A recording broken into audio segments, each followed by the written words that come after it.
Hello students, स्वागत है आपका हमारे channel Kailash institute of chemical sciences में। तो लास्ट क्लास में आपने देखा था कि हमने क्वेश्चन नंबर 71 से लेकर 75 डिस्कस कर लिए थे। ठीक है, तो अब हम बिल्कुल क्लोज है हमारे इस क्लोजिंग के, है ना, कि अब हमने ऑलमोस्ट 75 क्वेश्चन कर लिए, ओनली 25 क्वेश्चन मोर लेफ्ट। ठीक है, तो नहीं, एक्चुअली क्या है ना कि टोटल केमिस्ट्री के क्वेश्चन तो 100 आते हैं और 20 तो उसमें एप्टीट्यूड के रहते हैं। तो हमने अभी कितने करे हैं, 20 से लेकर 75 करें, तो अभी थोड़ी बचे हैं, कोई बात नहीं। अब हम आज डिस्कस करने जा रहे हैं क्वेश्चन नंबर 76 से लेकर क्वेश्चन नंबर 80 तक। ठीक है, तो चलिए बिना टाइम वेस्ट किए हम डायरेक्टली सवालों पे आ जाते हैं। तो देखिए question number 76, the reaction that gives A as a major product R. अब देखिए ये आपका ऑर्गेनिक सिंथेसिस का और स्टीरियो सिलेक्टिविटी का एक अच्छा सवाल है। आपको एक प्रोडक्ट दिया है और पूछा है कि इनमें से कौन सी रिएक्शन से आपको ये मेजर प्रोडक्ट मिलेगा। तो देखिए इसको स्टेप बाय स्टेप समझते हैं। पहला वाला रिएक्शन आप देखोगे, ये जो सिस्टम है आपका, मैं इसको हाईलाइट कर देता हूँ। इसे कहते हैं बेटा इनोन सिस्टम। इनोन मतलब अगर आप देखोगे तो ये डबल बॉन्ड है। डबल बॉन्ड के लिए हम क्या सफिक्स यूज करते हैं, इन। और ये हमारा कीटोन फंक्शनल ग्रुप है, इसके लिए हम क्या यूज करते हैं, ओन। तो इससे टिपिकल या इनोन सिस्टम, जो कि कैसा होता है हमारा, कॉन्जुगेटेड सिस्टम होता है। कॉन्जुगेटेड सिस्टम मतलब अल्टरनेट सिग्मा पाई बॉन्ड का कॉन्जुगेशन। ठीक है, तो ये हमारा एक इनोन सिस्टम है। तो इनोन सिस्टम में ये जो पहला रिएजेंट दिया हुआ है लिथियम और लिक्विड अमोनिया, ये क्या कराता है, बर्च रिडक्शन कराता है। ठीक है, तो पहले मैं काम करता हूँ, मैकेनिज्म बता देता हूँ, स्टीरियोकेमिस्ट्री हम लेटर ऑन देखेंगे।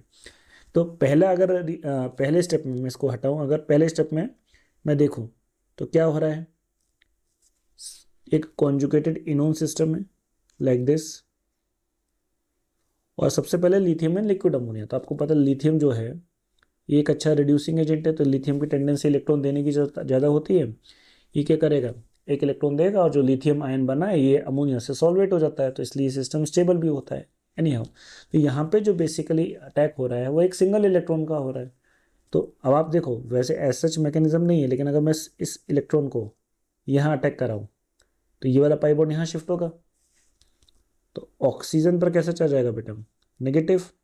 अब क्योंकि इस कार्बन पर, ये वाले कार्बन पे जिससे डबल बॉन्ड ओ डायरेक्टली जुड़ा था, इस पर सिंगल इलेक्ट्रॉन का अटैक हो रहा है, तो यहाँ क्या बनेगा, हमारा रेडिकल बनेगा और ये पाई बॉन्ड।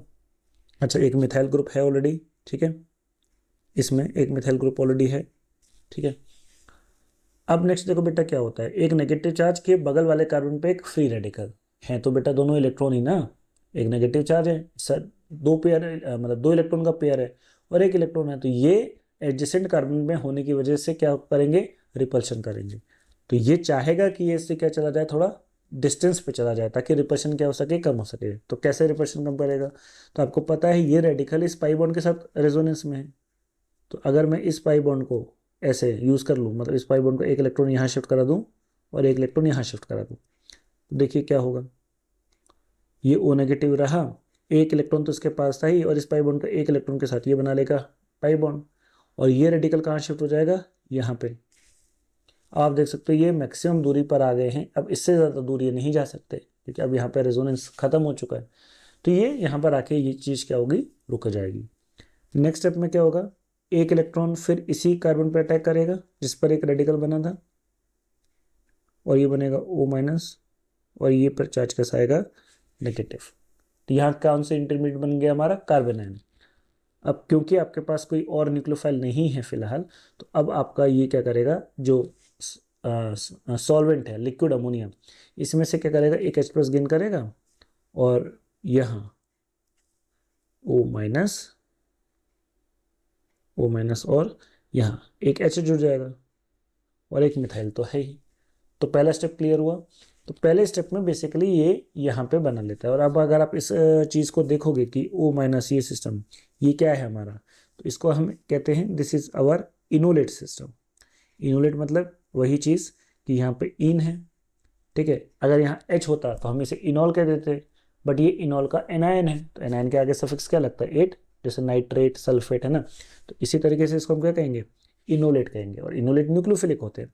न्यूक्लियोफिलिक क्यों होते हैं, क्योंकि आप देखो कि ये O नेगेटिव अपने ऊपर नेगेटिव चार्ज नहीं रखना चाहेगा, क्योंकि पहले इस कार्बन और ऑक्सीजन के बीच में क्या था, डबल बॉन्ड। और अगर आपको थर्मोडायनेमिक्स की थोड़ी जानकारी है तो आपको पता है कि जो डबल बॉन्ड होता है उसकी स्ट्रेंथ ज़्यादा होती है, स्टेबिलिटी ज़्यादा होती है। तो ये अपना डबल बॉन्ड वो वापस रिगेन करना चाहेगा, तो ये कैसे करेगा, ये करेगा इंटरनल अटैक, ये वाला पाई बॉन्ड यहाँ शिफ्ट होगा, इस कार्बन पर आएगा नेगेटिव चार्ज, और इस कार्बन का नेगेटिव चार्ज जो हमारा दूसरे स्टेप में क्या प्रेजेंट है, अलाइल ब्रोमाइड। ठीक है, तो मैं अब यहीं पर बता रहा हूँ कि ये जो नेगेटिव चार्ज है किस पर अटैक करेगा, इस कार्बन पे, और यहाँ से Br निकल जाएगा। तो फाइनली प्रोडक्ट देखिए बेटा क्या मिलेगा, C डबल बॉन्ड O वापस मिला, इस कार्बन पर कौन सा ग्रुप लग गया, ये अलाइल ग्रुप, और इस कार्बन पे तो मिथाइल था ही, हाइड्रोजन हम शो नहीं करते। तो कहने का मतलब 1 और 2 पोजीशन पर एक मिथाइल लग जाएगा और एक अलाइल लग जाएगा। ठीक है, तो ये मैकेनिज्म है बर्च रिडक्शन का, लेकिन इंपॉर्टेंट है क्या, स्टीरियोकेमिस्ट्री। तो पहले स्टेप में आप देखोगे कि जो अटैकिंग रिएजेंट था वो तो सिंपल एक सिंगल इलेक्ट्रॉन था, तो सिंगल इलेक्ट्रॉन के अटैक से कोई रिपल्शन तो मिलेगा नहीं, एक इलेक्ट्रॉन क्या ही तो स्टेरिक रिपल्शन दे देगा। मतलब रिपल्शन से मेरा मतलब है स्टेरिक रिपल्शन, जो साइज की वजह से होता है। एक इलेक्ट्रॉन का तो कोई साइज है ही नहीं, नेग्लिजिबल साइज है, नो रिपल्शन, तो मिथाइल ऊपर और नीचे कहीं भी जा सकता है। तो मान लेते हैं हम मिथाइल को किस पे शो करते हैं, वेज पे। तो जब दूसरा न्यूक्लियोफाइल दूसरा इलेक्ट्रोफाइल आके यहाँ पे जुड़ेगा अलाइल ग्रुप, तो ये मिथाइल की कहाँ जाएगा, अपोजिट फेस पे, मतलब अपोजिट डायरेक्शन में, ताकि स्टेरिक क्राउडिंग क्या हो, कम से कम हो। क्योंकि भैया ये जो इनोलेट था ये तो प्लेनर था ना, C डबल बॉन्ड C ही तो है बेटा, और C डबल बॉन्ड C क्या होता है, प्लेनर होता है।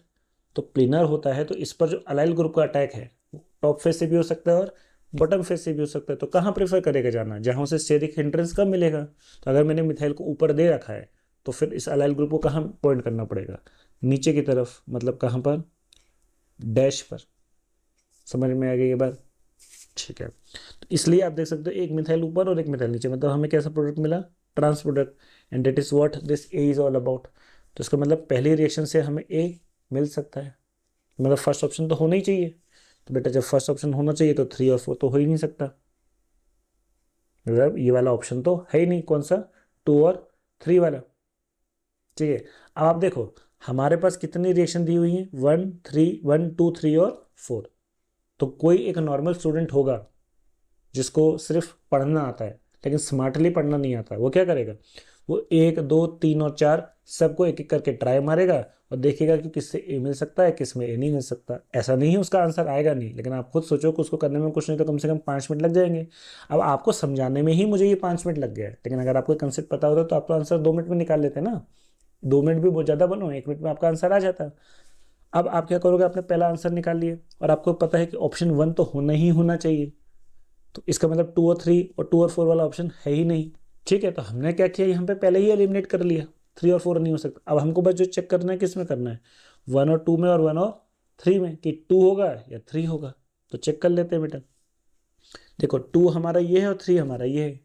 अब मैं आपको यहाँ पे 2 के बजाय पहले आपको 3 से करना बताता हूँ, क्योंकि यहाँ पे मैं आंसर निकालने की बजाय मेथड ऑफ एलिमिनेशन पे वर्क कर रहा हूँ, कि आपको ये मैं बता रहा हूँ कि कौन सा ऑप्शन नहीं हो सकता।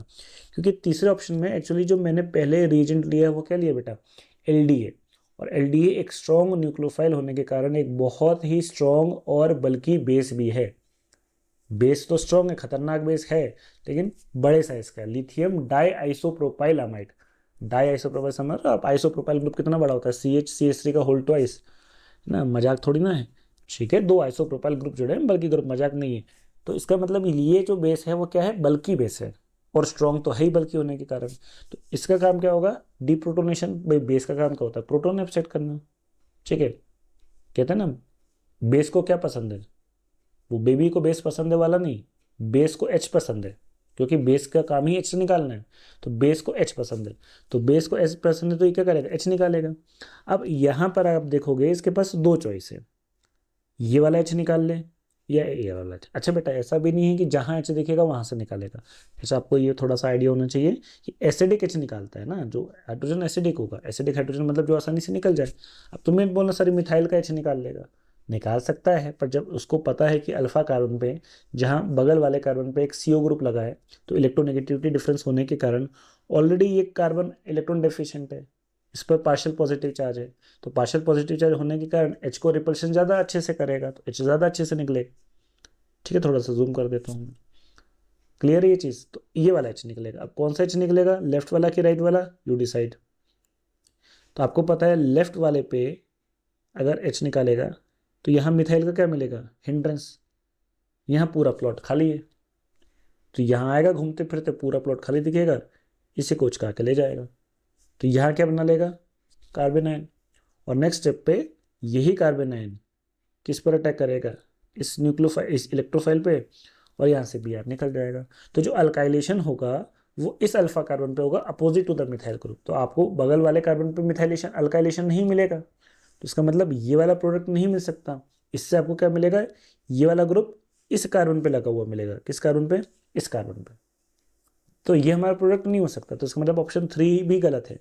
तो जब बेटा ऑप्शन 3 भी गलत है तो एक ही ऑप्शन बचता है, कौन सा, ऑप्शन नंबर 1। तो करेक्ट ऑप्शन हो जाएगा ऑप्शन नंबर 1 एंड 2। ठीक है, अब आपको चाहिए तो ये मैकेनिज्म भी मैं आपको फटाफट बता सकता हूँ कि कैसे यहाँ से मिलेगा। तो बेटा इसके लिए थोड़ा सा आपको डैश जीरो सिलेक्टिविटी समझनी पड़ेगी। एक वीडियो में जब पार्ट बी का हम सवाल कर रहे थे उसमें मैंने आपको क्लियरली ये बता दिया था कि इस टाइप के सिस्टम को, जो इनोन सिस्टम होता है जहाँ पे कार्बन कार्बन का डबल बॉन्ड प्रेजेंट होता है, उसको बेसिकली हम ड्रॉ करते हैं most stable half chair form में, है ना। तो अब मैं पूरा मैकेनिज्म नहीं बता रहा, आपको चाहिए तो आप हमारा वो वाला वीडियो देख सकते हो जिसमें मैंने इस एक्सियल और इक्वेटोरियल अटैक की बात करी थी। तो लॉन्ग थ्योरी शॉर्ट, बेसिकली कोई भी न्यूक्लियोफाइल और इलेक्ट्रोफाइल जब एक इनोन सिस्टम पर अटैक करता है तो ये ऑलमोस्ट 100% कैसा अटैक होता है, एक्सियल अटैक।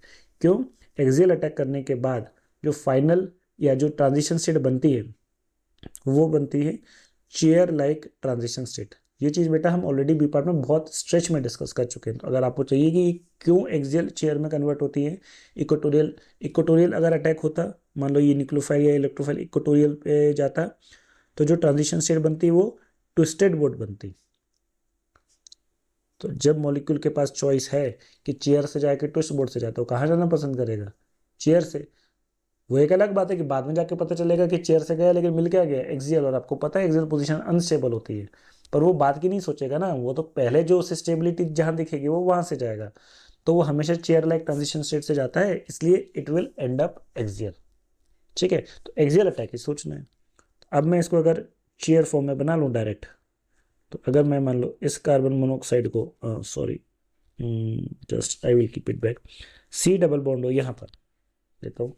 लेट्स इसको कार्बन नंबर 1, कार्बन नंबर 2 और कार्बन नंबर 3 दे रहा हूँ। तो उसको कार्बन नंबर 1, कार्बन नंबर 2 और कार्बन नंबर 3 दे रहा हूँ। तो अब देखो 2 पोजीशन पे मेरे को क्या जोड़ना है। अच्छा, पहला रीजन क्या है, मिथाइल कॉपर लिथियम। तो ये बेटा कहलाता है गिलमैन रिएजेंट।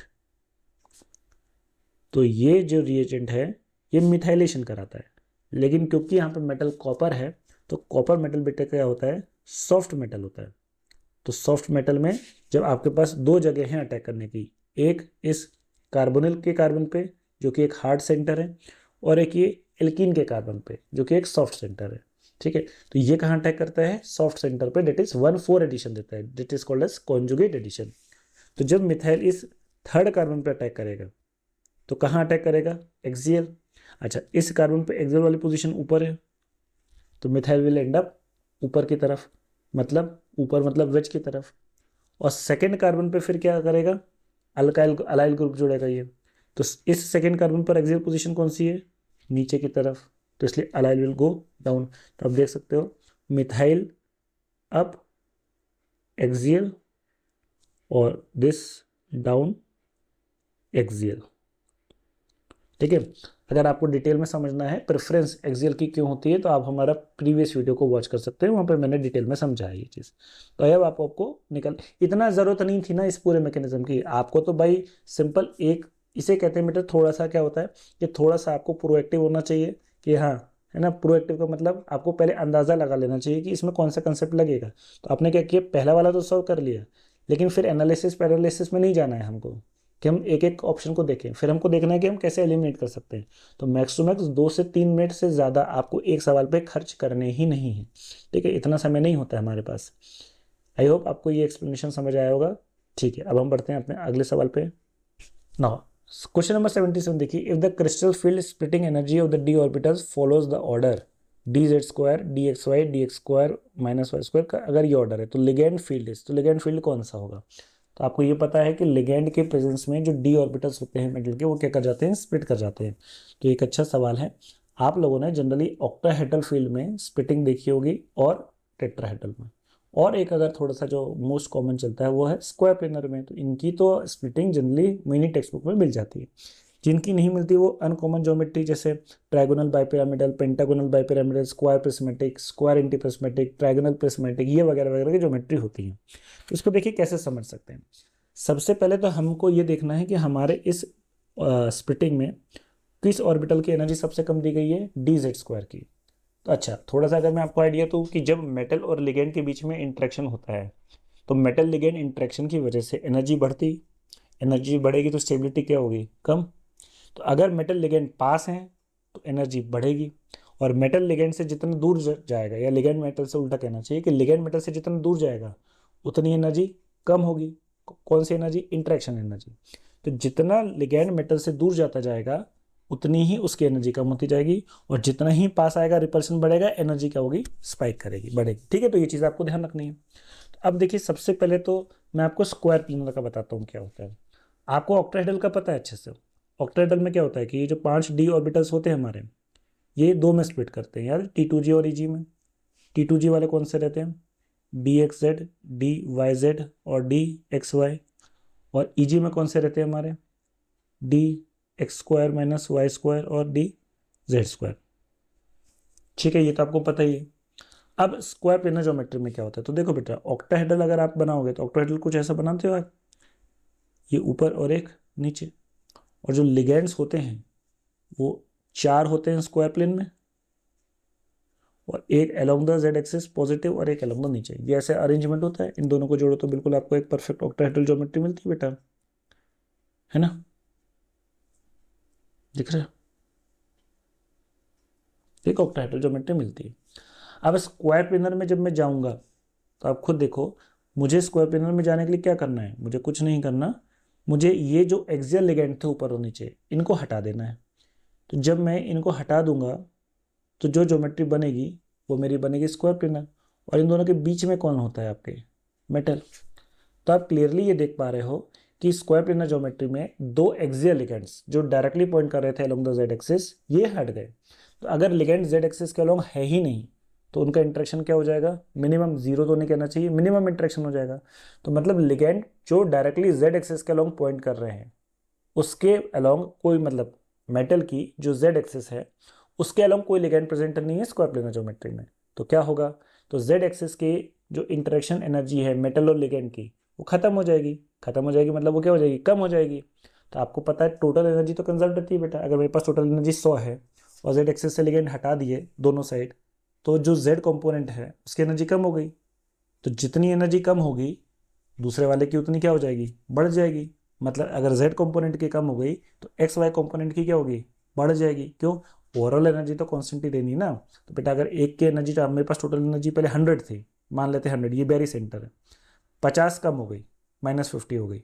तो अब दूसरे वाले की क्या होगी, +50, तभी तो डिफरेंस 100 का रहेगा। तो इसका मतलब इसकी जो एनर्जी ज़्यादा थी, किसकी, dz² की और dx² - y² की। अच्छा, इनकी क्यों ज़्यादा थी, क्योंकि ये 2 लिगेंड ऐसे हैं जो डायरेक्टली पॉइंट करते हैं अलोंग द एक्सिस, ये आपको पता होगा।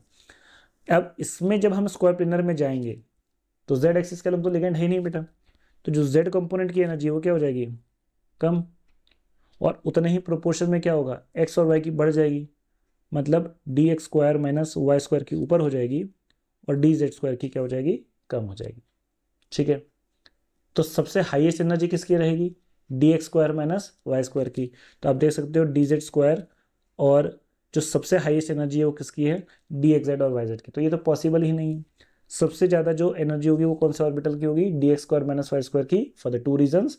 पहला, ये 2 लिगेंड, ये ऑर्बिटल ऐसे हैं जो डायरेक्टली एक्सिस को पॉइंट करते हैं, और ये इसलिए ज़्यादा और हो गई है क्योंकि इसकी ज़्यादा अपने मतलब लिगेंड की वजह से नहीं हुई है, इसके कॉन्सिक्वेंस की वजह से हुई है। क्योंकि जेड कंपोनेंट की एनर्जी कम हुई है और एनर्जी थ्रू आउट कॉन्स्टेंट रहनी है, तो इसलिए क्या होता है, एक्स और वाई के कंपोनेंट की एनर्जी बढ़ जाती है। क्योंकि लिगेंड्स आपने क्या किया, जेड एक्सिस से हटा दिए। तो जेड एक्सिस से जब हटा दोगे तो जेड एक्सिस के अलोंग जो एनर्जी होगी वो मिनिमम हो जाएगी, तो एक्स वाई के अलोंग एनर्जी मैक्सिमम हो जाएगी, ताकि वो डिफरेंस मेंटेन रहे। तो इसका मतलब ये कौन सी ज्योमेट्री की स्प्लिटिंग नहीं है, स्क्वायर प्लेनर की। क्योंकि स्क्वायर प्लेनर होता तो मैक्सिमम एनर्जी जो है वो कौन सा ऑर्बिटल की होती, dx² - y² की। अब आ जाते हैं इन दो ज्योमेट्री पे, ट्राइगोनल बाइपिरामिडल पे और पेंटागोनल बाइपिरामिडल पे। थोड़ा बहुत अगर आपको ज्योमेट्री का ध्यान हो तो ट्राइगोनल बाइपिरामिडल में क्या होता है, 2 लिगेंड्स डायरेक्टली पॉइंट करते हैं अलोंग द एक्सिस, और 3 लिगेंड जो होते हैं वो एक्स वाई प्लेन में होते हैं, जिसे हम एक इक्वेटोरियल प्लेन भी कहते हैं। आप देख सकते हो एक इक्विलेटरल ट्रायंगल बनता हुआ दिख रहा है, तो ये एक ट्रायगोनल प्लेन हो गया, ठीक है, और एक लिगेंड ऊपर और एक लिगेंड नीचे। तो आप देख सकते हो कि यहाँ पे भी क्या हो रहा है, जो लिगेंड्स हैं मेरे वो डायरेक्टली पॉइंट कर रहे हैं कहाँ, अलोंग द जेड एक्सिस। तो अगर मेरे लिगेंड डायरेक्टली जेड एक्सिस पर प्रेजेंट हैं, just like in an octahedral field, तो क्या होगा, डी जेड स्क्वायर की एनर्जी क्या हो जाएगी बेटा, मैक्सिमम हो जाएगी। क्यों, डायरेक्टली लिगेंड जेड एक्सिस के अलोंग है, और उसमें भी मेरे पास जब 2 ऑर्बिटल हैं, जो ईजी ऑर्बिटल्स होते हैं वो डायरेक्टली एक्सिस के अलोंग पॉइंट करते हैं, और जो T2G वाले होते हैं वो 2 एक्सिस के बीच में पॉइंट करते हैं, पर प्लेन तो वही रहता है। तो इसका मतलब जो डी जेड स्क्वायर कॉम्पोनेंट है उसकी एनर्जी क्या होगी, बढ़ जाएगी, और इनकेस क्योंकि डायरेक्टली लिगेंड प्रेजेंट हैं तो इनकी मैक्सिमम होगी, तो एक्स और वाई वाले कंपोनेंट की क्या हो जाएगी, कम हो जाएगी। तो बस अगर आपको इतना भी अगर आइडिया लग गया कि अच्छा कि अगर बाइपिरामिडल ज्योमेट्री में 2 लिगेंड जो एक्सियल हैं उनकी वजह से जो जेड कंपोनेंट है उसकी एनर्जी बढ़ जाएगी, तो इसका मतलब सबसे ज़्यादा एनर्जी इनमें से किसकी होनी चाहिए, डी जेड स्क्वायर की। लेकिन इसमें तो क्या दिया हुआ है बेटा, सबसे कम दी हुई है, तो कम तो नहीं होगी। तो इसका मतलब मेरा ट्रायगोनल बाइपिरामिडल भी नहीं हो सकता और पेंटागोनल बाइपिरामिडल भी नहीं हो सकता। इसमें और इसमें क्या अंतर है, इसमें एक ट्रायंगुलर प्लेन बनता है, इसमें एक पेंटागोनल प्लेन बनता है, कुछ इस तरीके से। तो अब हमारे पास we are left with only कौन सा ऑप्शन, स्क्वायर एंटी प्रिस्मेटिक। अब मैं अगर आपको स्क्वायर एंटी प्रिस्मेटिक ज्योमेट्री बताऊं तो बेटा देखिए स्क्वायर एंटी प्रिस्मेटिक ज्योमेट्री क्या होती है। स्क्वायर एंटी प्रिस्मेटिक में जो हमारा प्रिज्म का बेस होता है वो क्या होता है, स्क्वायर प्रिज्म होता है। तो एक स्क्वायर अगर मैं ऐसा बनाऊं लाइक दिस, ध्यान से देखना बेटा, अब दूसरा स्क्वायर अगर मैंने जस्ट इसके नीचे रख दिया ऐसे कुछ, सोचो तो क्या होगा, तो ऐसे अगर मैंने डायरेक्टली रख दिया तो ये तो परफेक्ट स्क्वायर प्रिज्म बन जाएगा, and in that case it will look like a square prismatic geometry. ये आपको दिख रहा है एक स्क्वायर प्रिज्म बनता हुआ, प्रिज्म तो दिख ही रहा होगा आपको, और जिसका बेस कैसा है मेरा, स्क्वायर। तो मेरे को शायद थोड़ा सा यहाँ से करना चाहिए, ये देख रहे हो,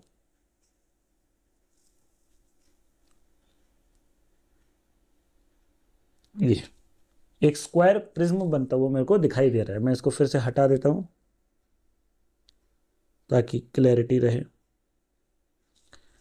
ठीक है।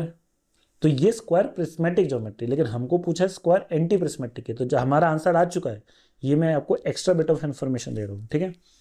तो ये अब एंटी प्रिस्मेटिक कैसे होती है, तो एंटी प्रिस्मेटिक में क्या करना पड़ता है कि ये जो नीचे का बेस है या ऊपर का बेस वॉट एवर, उसको हम क्या करते हैं, सॉरी, उसको हम क्या करेंगे, उसको हम 45 डिग्री से रोटेट कर देंगे। आप बोलोगे कि सर 45 डिग्री से कैसे रोटेट होगा, तो एक बार बताओ, एक स्क्वायर बेस है उसको अगर मैं 90 डिग्री से रोटेट कर दूँ तो मेरा बेस तो वही रहेगा। अगर एक स्क्वायर को 90 डिग्री से रोटेट करोगे तो क्या कोई चेंज आएगा स्क्वायर के बेस में, नहीं। तो जो बेस पहले था वो वही रहेगा, क्योंकि 90 डिग्री पे रोटेट करने पे क्या होगा कि ये वाला जो कॉर्नर है वो इस साइड आ जाएगा, पर जो मेरा स्क्वायर है और जो स्क्वायर का बेस है वो सेम रहेगा।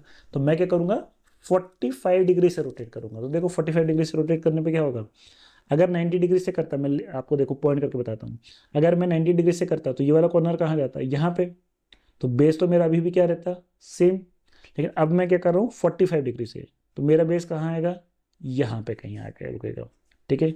देखिए यहाँ पे आ जाएगा, ये वाला कॉर्नर यहाँ पे, ये वाला यहाँ पे, मतलब कुछ स्क्वायर ऐसा बनेगा।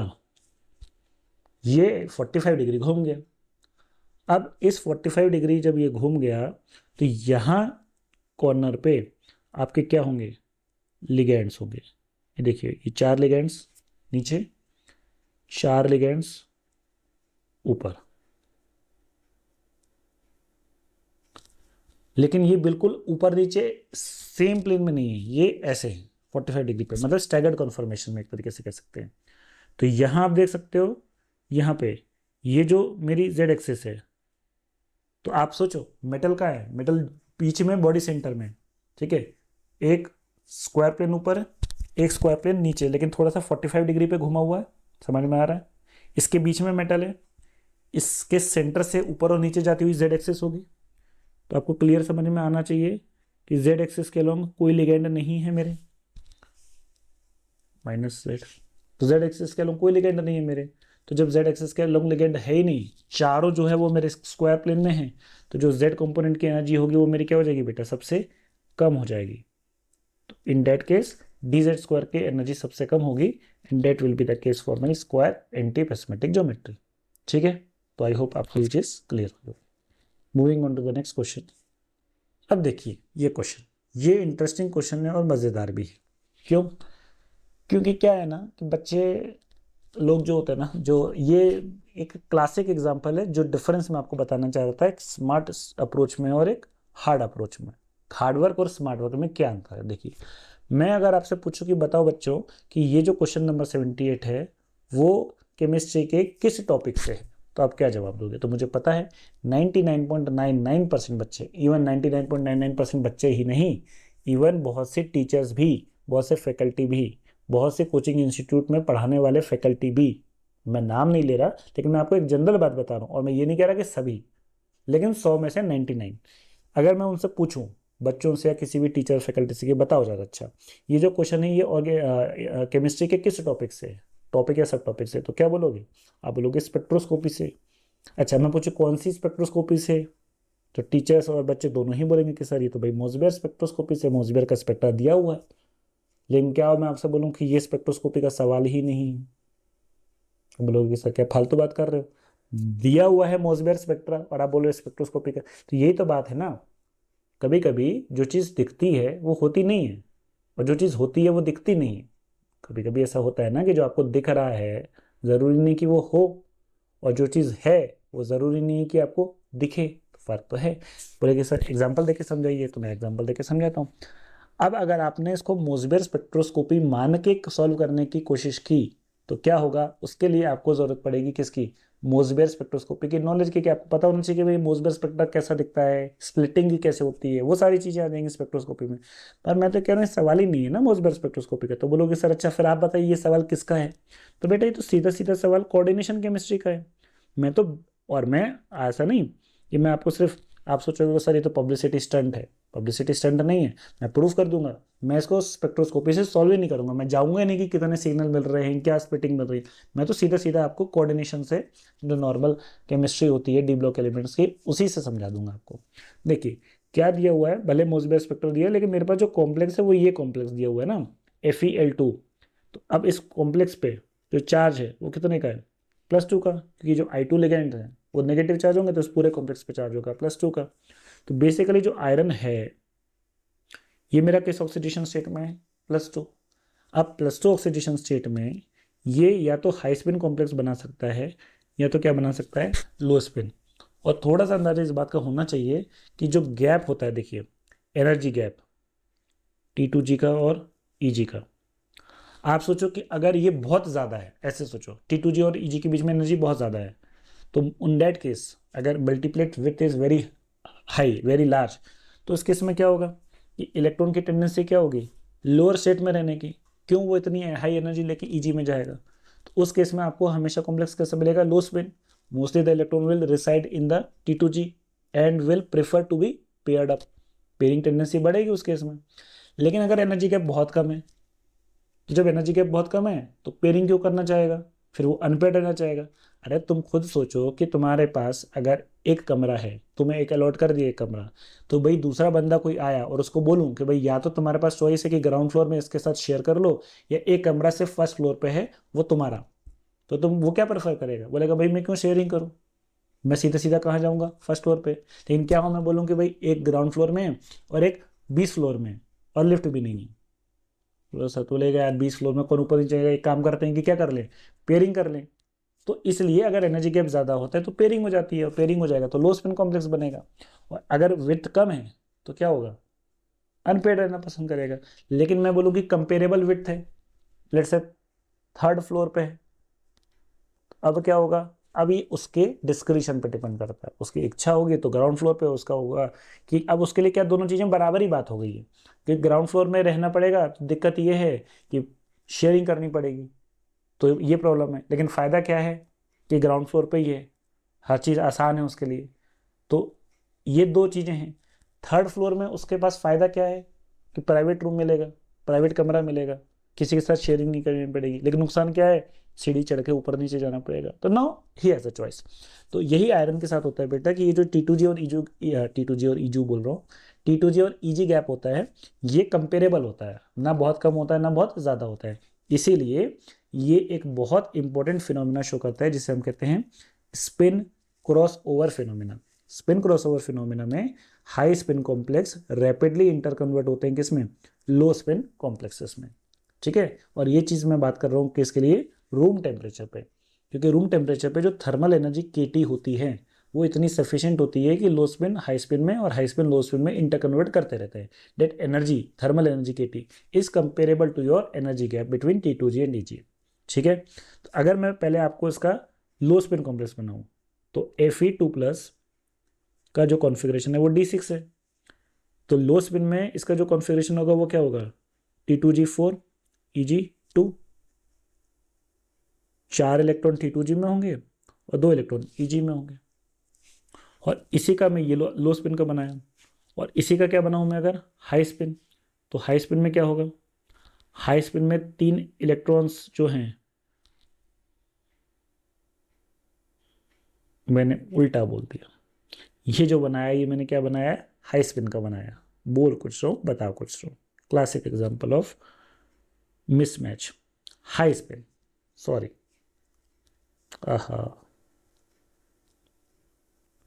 ठीक है।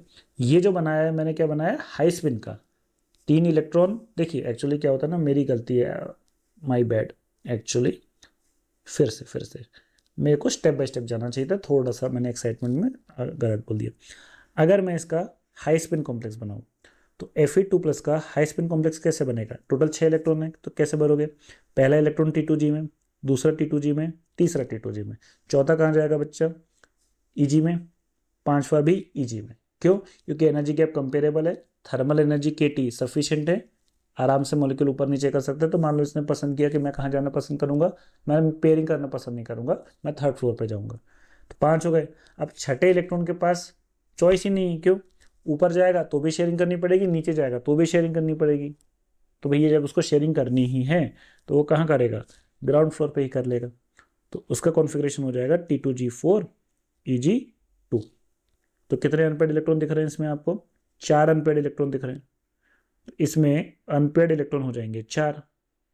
ये सब मैं आपको समझा रहा हूँ, देखो मैंने अभी स्पेक्टर की तो बात ही नहीं करी। और वही अगर मैं लो स्पिन कॉम्प्लेक्स बनाता तो लो स्पिन कॉम्प्लेक्स में क्या होता, पूरे के पूरे 6 इलेक्ट्रॉन कहाँ रिसाइड करते हैं, T2G में, 1 2 3 4 5 6। तो इन डेट केस कॉन्फ़िगरेशन क्या हो जाता है बेटा, T2G6 EG0, no unpaired electron low spin में। बोलो बनता। तो आप बोलोगे सर इससे ये तो सब समझ में आया, बोले ये सर तो हमको पता भी है, हम पढ़े भी है, इसका इससे क्या रिलेशन है, स्पेक्ट्रा से है बेटा। तो मुझे एक चीज़ समझ में आ रही है कि अगर हाई स्पिन है तो अनपेड इलेक्ट्रॉन होंगे, लो स्पिन है तो अनपेड इलेक्ट्रॉन नहीं होंगे। और ये रूम टेम्परेचर पे हाई स्पिन से लो स्पिन में जाता है, मतलब ये चीज़ इसमें और इसमें रैपिडली इंटरकन्वर्ट होती है। अब सोचो कि क्या हो कि अगर मैं टेम्परेचर बहुत ज़्यादा बढ़ा दूँ, मतलब जो thermal energy KT that will become very high as compare to the energy gap. तो अगर एनर्जी बहुत ज़्यादा है मॉलिक्यूल के पास तो खुद सोचो क्या उसकी टेंडेंसी पेयर अप होने की होगी, नहीं। वो तो फिर बोलेगा कि जब मेरे पास एक्सेस में एनर्जी है, अगर मैंने एक लिफ्ट लगा दी, तो लिफ्ट लगा दी मतलब उसकी एनर्जी क्या करी, बढ़ा दी। तो लिफ्ट लगाने की वजह से क्या होगा, वो बोलेगा ठीक है थर्ड फ्लोर की तो बात है, मैं लिफ्ट से जाऊँगा और अकेले रूम में रहूँगा। उस केस में क्या होगा, अगर गैप तो अभी भी उतरा है, एनर्जी बढ़ा दी, तो मॉलिक्यूल वो एक्स्ट्रा एनर्जी लेके कहाँ जाना पसंद करेगा, EG में। बहुत ज़्यादा डिफरेंस है नहीं, KT बहुत बढ़ा दिया है। तो इन डेट केस मेरा ये जो इक्विलिब्रियम है ये कहाँ शिफ्ट होगा, टुवर्ड हाई स्पिन। और वही टेम्परेचर मैंने कर दिया लेट से कितना, -20 डिग्री सेल्सियस कर दिया, -50 डिग्री सेल्सियस कर दिया, जनवरी में कमरा दे दिया। तो जनवरी में कमरा अगर दे दिया तो सोचो कड़ाके की ठंड है, माइनस में टेम्परेचर चल रहा है। और सब बोलूँगे काम करो, एक कमरा नीचे पेयर करना है शेयर करना है और एक थर्ड फ्लोर पे है अकेला कमरा तुम्हारा, तो क्या बोलोगे? बोले यार इतनी ठंड है, कहाँ ऊपर नीचे करूँगा, तो जहाँ जगह मिल जाएगी वहाँ। तो कहने का मतलब ये है कि हाई टेम्परेचर पे एनर्जी ज़्यादा होती है मॉलिक्यूल के पास, तो वो हमेशा क्या करना पसंद करेगा? अनपेयर रहना पसंद करेगा। तो उस केस में हमारा इक्विलिब्रियम कहाँ शिफ्ट होगा? Toward the high spin complex. वही अगर टेम्परेचर कम कर दिया, तो टेम्परेचर कम करने पर अब मॉलिक्यूल के पास इतनी एनर्जी है ही नहीं, थर्मल एनर्जी बहुत कम है। तो जब थर्मल एनर्जी बहुत कम है तो मॉलिक्यूल ग्राउंड स्टेट से ऊपर उठ ही नहीं पाएगा, तो उसको फोर्सफुली कहाँ रहना पड़ेगा? ग्राउंड फ्लोर में, डेट इज T2G में। तो उस केस में ये इक्विलिब्रियम कहाँ शिफ्ट होगा? टुवर्ड लो स्पिन। आ गया आंसर आपका, खत्म। राहुल गांधी का वो एक ऐड देखा आपने, समझता, खत्म, वही चीज़ है। मेरे को 3 टेम्परेचर दिए हुए हैं, 290, अरे यार 295 केल्विन, 166 केल्विन और 4.2 केल्विन। तो अब मुझे ये पता है, मुझे नहीं पता ये ग्राफ व्राफ से क्या होता है, मोसबेयर हमने नहीं पढ़ा, मतलब हम पढ़ के ही नहीं गए। बस मुझे ये पता है कि 295 केल्विन और 4.2 केल्विन पे I will consider this to be a high temperature and I will consider 4.2 kelvin such a low temperature. ये डिग्री सेल्सियस नहीं है बेटा, ये केल्विन में है, तो -270 के आसपास ही के आसपास की बात है ये, इतना कम टेम्परेचर। तो ऑब्वियसली अगर हाई टेम्परेचर है तो अब बताइए, आप बताइए कौन सा कॉम्प्लेक्स बनेगा? हाई स्पिन बनेगा। लो टेम्परेचर पे क्या बनेगा? लो स्पिन बनेगा। बीच का टेम्परेचर हुआ मिक्स बनेगा, मर्जी उसकी, कभी ग्राउंड फ्लोर में रह लेगा, कभी थर्ड फ्लोर में रह लेगा, मतलब high spin low spin mix मिलेगा। बस ऑप्शंस देखिए, पहला option at 295 kelvin iron +2 center is high spin, true. Option number B, at 4.2 kelvin iron +2 center is low spin, true. At 295 kelvin Fe2 plus center is low spin, false. At 4.2 Kelvin Fe2 plus center is high spin, false. At 166 Kelvin it represent a mixture of low spin and high spin, true. तो option क्या हो गया? A B और ई, A B और ई, A B और ई। Question number 4, बताओ बेटा कहाँ है मोसबेयर? कहाँ है मोसबेयर? मोसबेयर तो है ही नहीं। अब नहीं तो मेरे को तुम्हें क्या करना पड़ता है? स्प्लिटिंग समझानी पड़ती है। अच्छा हाई स्पिन होता है, सिमेट्रिकल एनवायरनमेंट होता है तो एक सिग्नल मिलता है, अनसिमेट्रिकल एनवायरनमेंट होता है तो वही सिग्नल 2 में स्प्लिट हो जाता है, मिक्स में अलग अलग मिलता है, क्या जरूरत है? तो अगर आपने स्पिन क्रॉसओवर फिनोमेना पढ़ा होगा, और ये जनरली आयरन हो गया, कोबाल्ट हो गया, इनके कॉम्प्लेक्सेस में ये स्पिन क्रॉसओवर फिनोमेना मिलता है।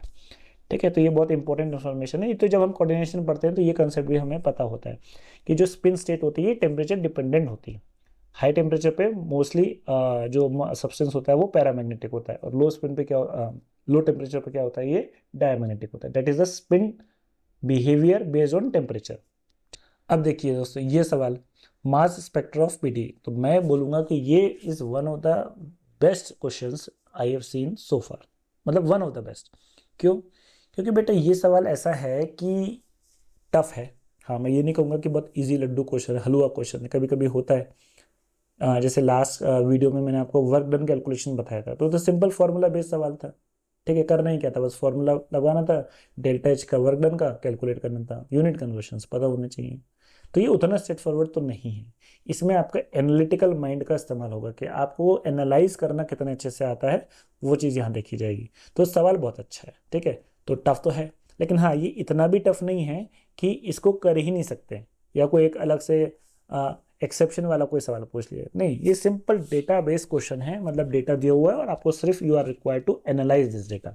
ठीक है, चलिए, मास स्पेक्ट्रा दिया है PDPPS3-4 का, कि भाई अगर हमारे पास एक मेटल लिगेंड कॉम्प्लेक्स है जिसमें केवल फॉस्फीन लिगेंड्स जुड़े हैं पैलिडियम के साथ, और एक मिक्स लिगेंड जुड़े हैं कि PDPPH3 है ना, एन की वैल्यू कुछ भी हो सकती है, और हम यहाँ उस लिगेंड को सब्स्टिट्यूट कर रहे हैं, और ये लिगेंड दिया हुआ है सल्फोनेटेड फिनाइल फॉस्फीन, तो सब्स्टिट्यूटेड फॉस्फीन इसको हम एल कह रहे हैं, उसका डेटा दिया हुआ है। इसके आधार पर हमको इन में से बताना है कि कौन सा ऑप्शन सही है। तो जब हमें ट्रू और फॉल्स के स्टेटमेंट होते हैं ना, तो हम डायरेक्टली पहले ऑप्शंस में जाएंगे, कि हम देखेंगे कि ऑप्शंस क्या है और उसके हिसाब से एनालाइज करेंगे। क्योंकि अब अगर आप इस पूरे डेटा को एनालाइज करने बैठे, आपको रिसर्च थोड़ी ना करनी है, आपको तो यही बताना है ट्रू और फॉल्स। चलिए, पहला सवाल देखिए बेटा क्या पूछ रहा है, वो बोल रहा है, मतलब पहले ऑप्शन में क्या है, सवाल नहीं सॉरी, पहले ऑप्शन में machine 1 provides a software ionization condition then machine 2। तो ये सॉफ्टवेयर और हार्डर क्या होती है बेटा? तो सॉफ्टवेयर आयनाइजेशन टेक्निक वो होती है जहां मॉलिक्यूल का फ्रेगमेंटेशन नहीं होता, मॉलिक्यूल टूटता नहीं है, ठीक है, बिखरता नहीं है। जबकि हार्ड आयोनाइजेशन टेक्निक में क्या होगा कि मॉलिक्यूल का फ्रेगमेंटेशन हो जाएगा। तो अगर मॉलिक्यूल में कोई सेंसिटिव ग्रुप जुड़े हैं तो क्या होता है, वहाँ पे इलेक्ट्रॉन गन से डायरेक्टली इलेक्ट्रॉन हिट करते हैं, it's a very high speed और इट मे पॉसिबल कि मॉलिक्यूल विल ब्रेकअप। तो अगर मॉलिक्यूल डिसोसिएट कर गया, मॉलिक्यूल फ्रेगमेंट कर गया, तो ये हार्ड आयोनाइजेशन होता है।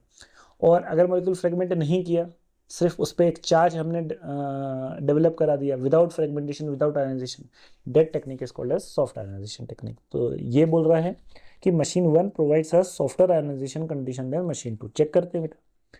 तो अब मशीन 1 को देखो। मशीन 1 में आप ये देखोगे n इजिकल टू 0 पे, n इजिकल टू 0 का मतलब फॉस्फेन लिगेंड नहीं है। इन दैट केस आपको क्या मिलेगा, केवल पैलेडियम प्लस 2 का कॉम्प्लेक्स मिलेगा।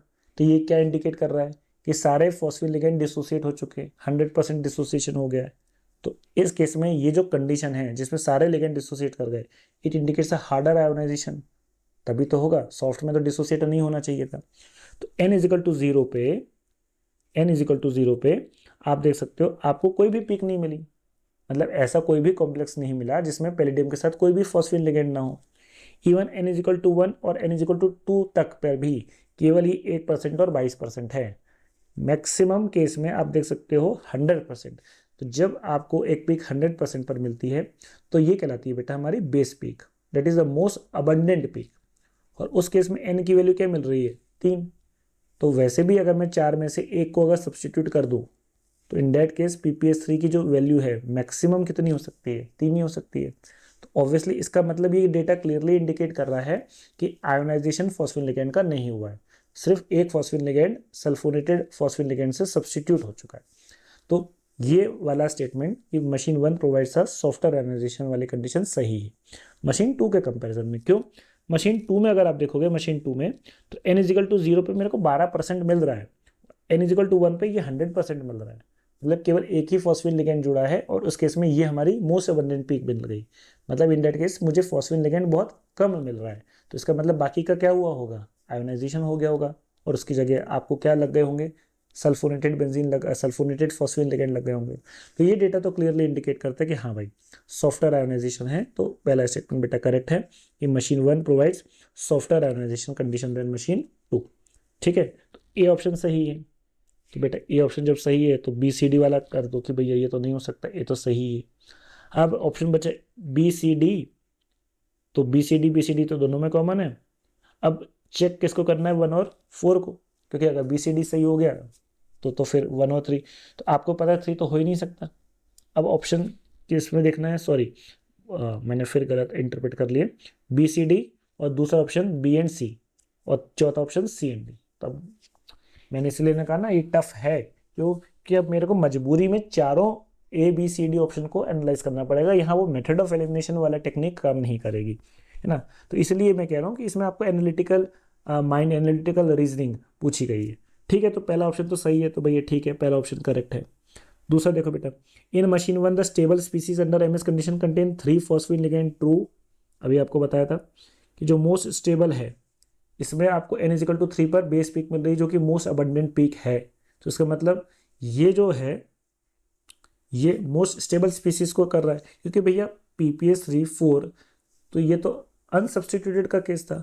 अगर मैं एक PPS3 की जगह एक लिगेंड लगा दूंगा तो n की जो मैक्सिमम वैल्यू है वो कितनी मिल सकती है, 3, और n इजिकल टू 3 पे ये 100% मिल रहा है। तो इसका मतलब मशीन 1 में जो स्टेबल स्पीसीज है उसमें कितने फॉस्फेन लिगेंड जुड़े हैं, 3 फॉस्फेन लिगेंड जुड़े हैं। तो मेरा दूसरा ऑप्शन भी क्या हो गया, सही। A भी सही है और B भी सही है। तो इसका मतलब अब यहाँ से कुछ हो सकता है क्या, हाँ अब यहाँ से हम ये एलिमिनेट कर सकते हैं कि A B तो सही है। अब या तो C ओनली या तो C और D भी सही होना चाहिए। तो अब इसका मतलब क्या करें, तो इसका मतलब फिर क्या करें, D को ही देख लेते हैं, क्योंकि अगर D सही नहीं हुआ तो सेकेंड ऑप्शन हो जाएगा और D सही हुआ तो पहला ऑप्शन हो जाएगा। क्यों, C तो बेटा दोनों में ही कॉमन है, तो इतनी मेहनत तो हम बचा ही सकते हैं। तो डी को चेक करते हैं क्या पूछा है। डी देखिए, the increase prevalence of monophosphine ligand in machine 2 is attributed due to ion fragmentation. True हो गया। बोलो सर ऐसे कैसे पढ़ के हो गया, भाई अभी तो मैंने आपको समझाया कि जो फर्स्ट वाला ऑप्शन था ए, वो डी और ए बात एक ही है, ए और डी इज इक्विवेलेंट। अब बोलोगे सर कैसे, भाई मशीन 2 आपको पता है ना हार्डर है। हार्डर मतलब क्या है, हार्डर आयोनाइजेशन मतलब क्या होगा, मॉलिक्यूल का फ्रेगमेंटेशन हो जाएगा। तो जितने फॉस्फेन लिगेंड निकलेंगे उसकी जगह क्या हो जाएगा, सल्फोनेटेड, ये जो सब्स्टिट्यूटेड फॉस्फेन लिगेंड ये आके जुड़ेंगे। तो ये भी तो यही बोल रहा है कि increase prevalence of monophosphine ligand PDL in machine 2 is attributed due to ion fragmentation. अब देखो n=1 पे ये पी कितनी मिल रही है, 100% मिल रही है। तो ये क्यों हो रहा है, क्योंकि यहाँ पे आपको फॉस्फेन लिगेंड जो वो कितने हैं, n=1 मोनोफॉस्फेन लिगेंड, इसकी इंक्रीज प्रेवलेंस इसलिए है क्योंकि ये स्टेट इंडिकेट करती है फ्रेगमेंटेशन को। और ये हमारी बेस पीक है, मतलब बाकी के लिगेंड्स क्या होंगे, सब्स्टिट्यूटेड होंगे। तो इसका मतलब n=1 पे जब हमारा मोनोफॉस्फेन लिगेंड है and that is peak is उसकी पीक अगर हमें 100% मिल रही है, ये क्लियरली इस बात का इंडिकेशन है कि हमारा मशीन 2 का जो फ्रेगमेंटेशन जो मोड है वो किस तरीके से गया है, फ्रेगमेंटेशन से गया है। कि n=1 पे 100 नहीं मिलनी चाहिए थी अगर ये आयोनाइजेशन नहीं होता।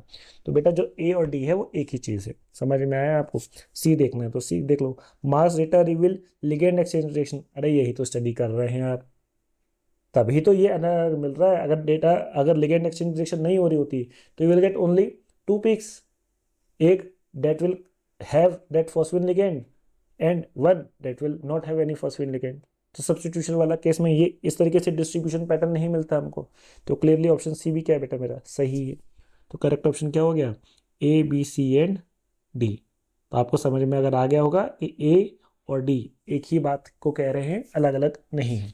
तो मेरा ऑप्शन क्या हो गया, A B C and D। Next सवाल देखिए बेटा, the correct sequence of process in the following transformation. अब देखो कैसे इनऑर्गेनिक से ऑर्गेनिक में स्विच करना पड़ता है, ठीक है। तो इसमें है ना आपको क्या दिखा रहा है कि ये जो OH है और ये H है, इस OH की जगह OMe आ गया और H ऊपर की जगह नीचे आ गया। तो बेटा ये जादू तो नहीं होगा कि पहले H और OH निकला होगा, पोजीशन बदली होंगी और H को हटा के Me लग गया हो, इस तरीके से नहीं होता, मैकेनिज्म से होता है। तो देखिए मैकेनिज्म क्या है, तो मैं आपको बता देता हूँ। ये एक एडवेंटेन स्ट्रक्चर है, एक bridge by it's a tricyclic structure adamantane. तो मुझे ऊपर वाली 2 रिंग से कोई मतलब नहीं है, मुझे किससे मतलब है, केवल ये वाली रिंग से जहाँ पे ये 2 सब्स्टिट्यूएंट लगे और ये वाले बॉन्ड से, क्योंकि रिएक्शन बस यहीं हो रही है, भूल जाओ बाकी को।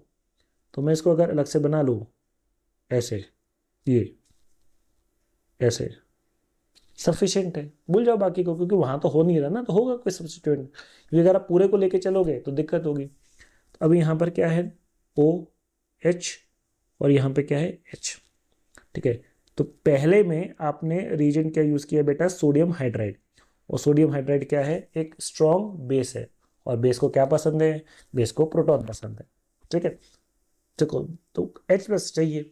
अब पता है नेट वालों की चालाकी देखिए, उन्होंने जानबूझ के ये H आपको दिखाया है ऊपर की तरफ, क्योंकि तुमको टेम्पटेशन हो कि अच्छा बेस को H+ पसंद है तो तुम कौन सा H निकाल लो, ये वाला। नहीं तो एक बार बताओ H दिखाने की जरूरत थी क्या, तुम खुद सोचो, दिमाग लगाओ कि H दिखाने की जरूरत थी। अगर हम नहीं भी दिखाते तो अगर डायरेक्ट OH लिखते तो ये तो अंडरस्टूड होता ना कि H है। वो क्यों दिखा रहा है तुमको, वो इसलिए दिखा रहा है ताकि वो बोल रहा है चिल्ला चिल्ला के, आओ मुझे निकालो, कम एंड प्लक मी, और तुम निकाल लोगे, और तुम उसको निकालोगे और एग्जाम से तुम निकल जाओगे। क्यों, क्योंकि H तो यहाँ का निकलेगा नहीं। H हमेशा मैंने कहा बेस का H+ पसंद है, लेकिन हर किसी का नहीं, एसिडिक मॉलिक्यूल का। और यहाँ पर हमारे पास कौन सा हाइड्रोजन एसिडिक है, ये OH का। तो ध्यान रखिएगा बेटा कि ये इसका H निकालता है। तो उस केस में क्या होगा, ये मैं यहाँ हटा दूँ, इसको H हटा दूँ तो ये क्या बन जाएगा, O-, ठीक है। अब ऑक्सीजन पे माइनस चार्ज आया, ठीक है। तो पहला स्टेप क्या है, तो पहला स्टेप जो है वो डीप्रोटोनेशन है। तो पहला स्टेप डीप्रोटोनेशन है, तो फर्स्ट ऑप्शन में डीप्रोटोनेशन है, सेकंड वाले में इनोलेट फॉर्मेशन है, तो सेकंड वाला नहीं हो सकता। तो 1, 3 और 4 बचा के, है ना। तो अब नेक्स्ट स्टेप में क्या होगा बेटा, देखो नेक्स्ट स्टेप में क्योंकि मुझे पता है इस OH की पोजीशन इंटरचेंज हुई है, तो बिना बॉन्ड ब्रेक किए हुए नहीं हो सकती। ये O- क्या करेगा, ये करेगा इंटरनल अटैक, C+O वापस बनेगा क्योंकि स्ट्रॉन्ग बॉन्ड बनता है, ये वाला बॉन्ड यहाँ शिफ्ट हुआ, ये वाला बॉन्ड यहाँ। This is cascade of fragmentation. तो एक बार ये नेगेटिव चार्ज ने अटैक मारना स्टार्ट किया, बॉन्ड खटखट खटखट टूटते जाएंगे। और पोजीशन भी कुछ ऐसी है कि ये अलाउ कर रहा है इसको, ठीक है। यहाँ देखिए बेटा क्या बन गया, डबल बॉन्ड हो, ये वाला बॉन्ड, ये वाला बॉन्ड, ये ब्रेक हो गया, ये वाला बॉन्ड नहीं शो किया मैंने यहाँ पे। इस कार्बन और इस कार्बन के बीच में क्या बन गया, इस कार्बन और इस कार्बन के बीच में क्या बन गया, डबल बॉन्ड। और ये जो ऑक्सीजन था, ये वाला पाई बॉन्ड शिफ्ट हुआ,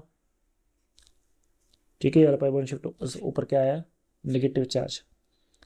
ठीक है, तो ये दूसरा स्टेप क्या है, दूसरा स्टेप है, this is called as retro aldol reaction. अब बोलोगे कि सर ये क्या होती है, रेट्रो एल्डोल क्या होती है, मैं आपको समझाता हूँ। एल्डोल क्या होती है पहले मैं आपको वो समझाता हूँ।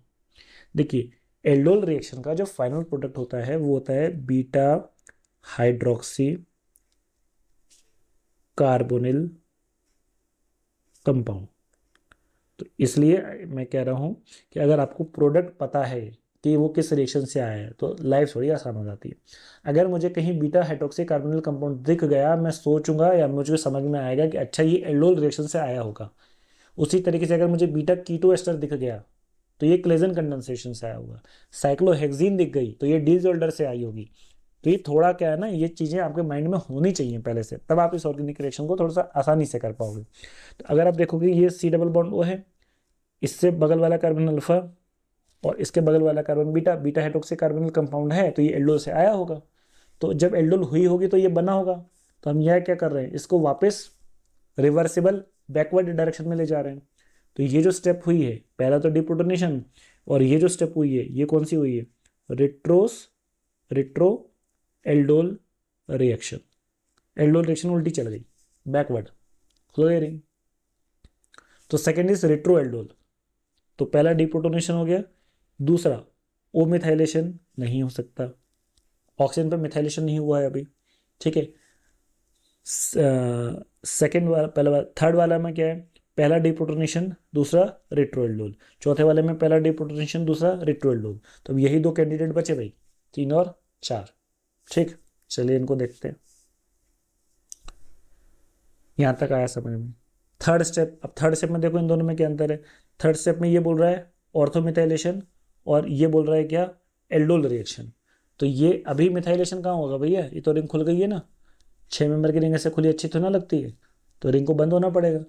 तो रिंग को बंद होना पड़ेगा तो वापस ये चलेगी एल्डोल, ये अटैक यहाँ हुआ, ये वाला अटैक यहाँ हुआ, ये वाला, अरे यार, तो ये वाला अटैक यहाँ हुआ, ओ माइनस, रिंग बंद हो गई। तो रिंग को बंद तो करना पड़ेगा ना भाई, खुली थोड़ी ना अच्छी लगती है। सोचो कैसा लगेगा रिंग खुली हुई।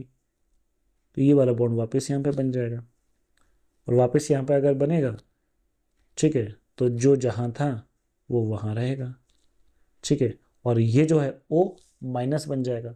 बट अब जब O माइनस बनेगा तो ये देखो बेटा, ये sp2 कार्बन है, सी डबल बॉन्डों में इस कार्बन की हाइब्रिडाइजेशन क्या है, sp2, और sp2 क्या होता है, प्लेनर होता है, प्लेन में।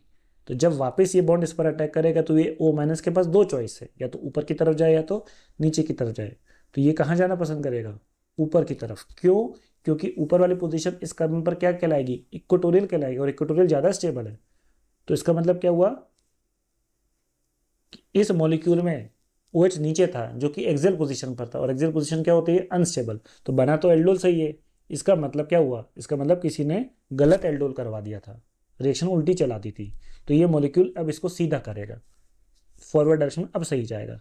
तो रेट्रो एल्डोल इसलिए हुई क्योंकि गलत एल्डोल करवा दी थी किसी ने, हो जाता है ना कभी इंसान से, गलतियां हो जाती हैं, ठीक है, बाई मिस्टेक। तो किसी ने भूल चूक से गलत एल्डोल करवा दिया। अब ये इसके बाद जब चॉइस है तो अभी इस गलती को सुधारेगा और OH मोर स्टेबल इक्वेटोरियल पे जाएगा, OH H नीचे आ जाएगा। तो सेकंड थर्ड स्टेप क्या हो गई आपकी, एल्डोल। अब इसको मेरे हिसाब से तो पता है क्या होना चाहिए था, करेक्ट एल्डोल, और ये वाला क्या है, इनकरेक्ट एल्डोल। तो मोस्ट करेक्ट ऑप्शन इस थर्ड वाली स्टेप का होना चाहिए था, करेक्ट एल्डोल रिएक्शन। अब सही हुई एल्डोल। और लास्ट स्टेप में क्या होगा, लास्ट स्टेप में finally you will have methyl iodide. तो ये एज अ इलेक्ट्रोफाइल की तरह बिहेव करेगा मिथाइल आयोडाइड, और ये ऑक्सीजन का लोन पेयर इस पर अटैक करेगा, यहाँ से I माइनस निकल जाएगा, यही I माइनस इसका एक H ले लेगा, वो Me बन जाएगा, बाकी सब अलग हो जाएगा। तो लास्ट वाला स्टेप क्या है आपका, O मिथाइलेशन, ऑक्सीजन पर मिथाइलेशन। तो करेक्ट ऑप्शन क्या हो गया मेरा, ऑप्शन नंबर 4। ठीक, तो आई होप इंजॉय किया होगा आज की क्लास आपने, है ना, आज के वीडियो में। तो क्या होता है ना, मैंने आज आपको बताया था जैसे मोजवेयर वाला क्या हो ना, बहुत से बच्चे घुसे पड़े रहेंगे मोजवेयर में, और मान लो कभी क्या होता है ना, पता है किसी बच्चे को नहीं समझ में आता, मान लो किसी ने कोई मुसबिर नहीं पढ़ के गया, तो क्या होगा, उसको लगे यार मुसबिर का सवाल है, मुसबिर तो हम पढ़ के ही नहीं गए। अरे बेवकूफ़, मुसबिर का सवाल नहीं है, थोड़ा सा दिमाग हटा के देख, मुसबिर का नहीं है वो आपका कोऑर्डिनेशन का ही है, पर उसको ऐसे प्रोजेक्ट किया है। ऐसे अगर आपने देखा होगा कि ये वाला मास वाला, अब क्या होगा, इतना बड़ा सवाल देख के इंसान, बच्चा पहले ही डर जाएगा, उसको बाप रे बाप इतना बड़ा सवाल, छोड़ देगा। अरे थोड़ा सा दिमाग लगाओ, एक दो ऑप्शन में आपको चीज़ें समझ में आने लगेंगी अगर पढ़ के गए हो तो। ठीक है, तो अब हम क्योंकि एडवांस लेवल पे जा रहे हैं ना पार्सी पे, तो अच्छे सवाल आएंगे इसमें, तो उसके लिए थोड़ा सा बेस हमारा क्लियर होना चाहिए उसके लिए। ठीक है, तो अगर आपको हमारा ये वीडियो अच्छा लगा हो तो please do like and subscribe our channel, और कोई भी डाउट हो मुझे कमेंट सेक्शन में लिख के बताइए, विल ट्राई टू सॉल्व। और अगर आपको ऐसा लगता है कि किसी एक स्पेशल टॉपिक पर मुझे वीडियो बनाना चाहिए क्योंकि आपको डिफ़िकल्टी हो रही है समझने में, तो वो भी आप मुझे कमेंट करके बता सकते हैं। मैं पूरी कोशिश करूँगा कि उसको जल्द से जल्द उस पर एक डेडिकेटेड वीडियो बनाऊँ।